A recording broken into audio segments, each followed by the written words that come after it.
Minister, Yes. William Ragg has made some pretty serious allegations this morning. He suggested that colleagues were intimidated, that they were threatened to have money withdrawn from their constituencies.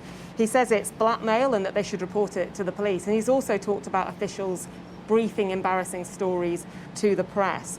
I've spoken to MPs who recognise some of that.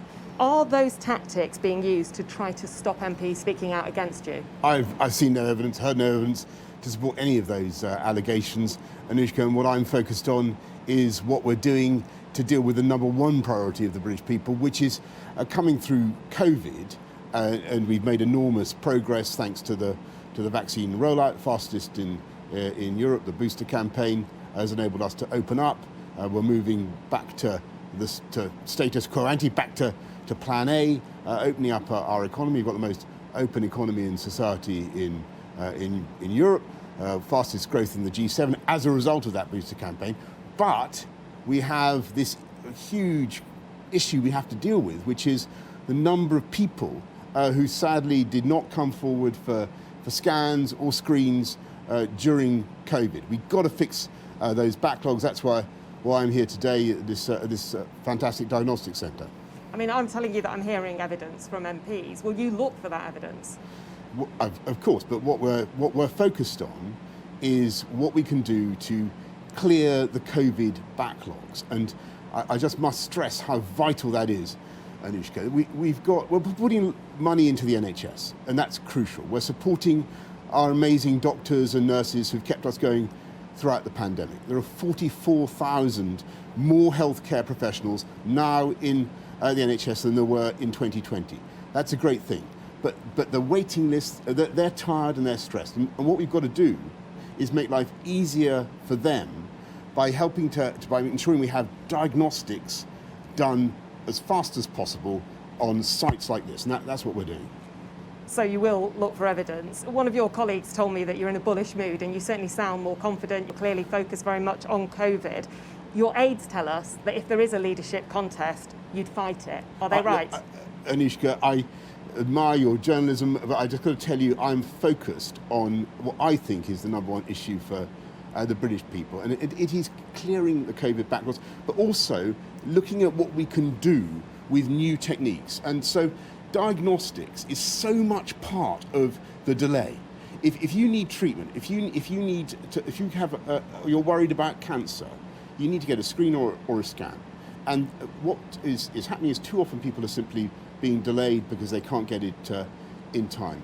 Now, we're putting 2.3 billion, I should say, into 100 new diagnostics hubs, community diagnostics hubs, to bring that screen, that scan closer to you, but also to take the pressure off the acute sector so that people don't have to go into hospital to get the treatment, and so that we can speed it up.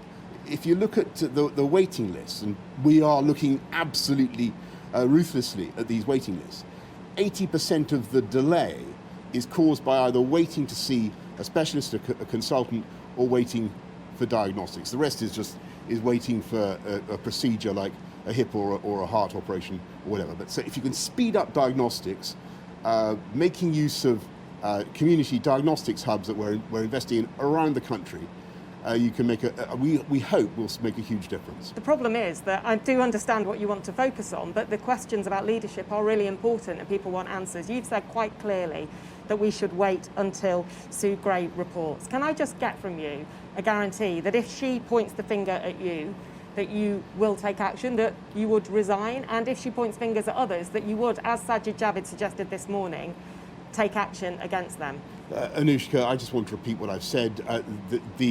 The issue for me today and but I'm asking you about something else. I understand that. And people completely. find it hard to understand. You say you didn't know the rules were broken. I understand where I've said a lot. You've said that before. I've said a lot Sue Gray about says all those issues. People are wondering if you Anushka, understood the rules. And what we're focused on, what I'm focused on today, with the greatest respect, and I've said an awful lot about all those issues. Okay. What we're focused on is community diagnostics. I understand you've said that, and you're not going to answer that question. And making a huge but one of your difference MPs that we hope to make did defect to the yesterday. I delays. do just want to ask if you knew that was coming, and are you worried others would do the same? Anushka, I appreciate that your desire to take the conversation back to to that issue, I think the number one priority for government, for me personally, is looking at the state of our country as we come out of COVID. We hope that we're now on a route map back to complete normality. We've been able to move from Plan B back to the status quo ante, back to Plan A. Okay. People can go back to work. I think it's important that people remain cautious.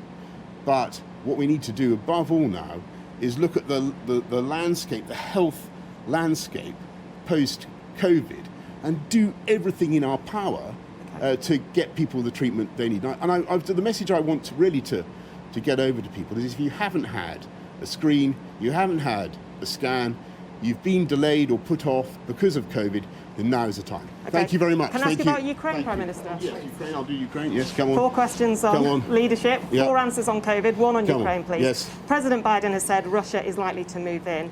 Nobody wants a full-blown war. Have you spoken to the Prime Minister? Have you spoken to the President? How can this be de-escalated? Yes. So as you know, there was what they call a quint discussion. So France, Germany, Italy, UK, and the United States about this. And look, be in no doubt that if Russia were to make any kind of incursion into Ukraine of any on any scale, whatever, I think that would be a disaster for not just for Ukraine, but for Russia. It would be a disaster for the world. And the UK stands squarely behind the sovereignty and integrity of Ukraine.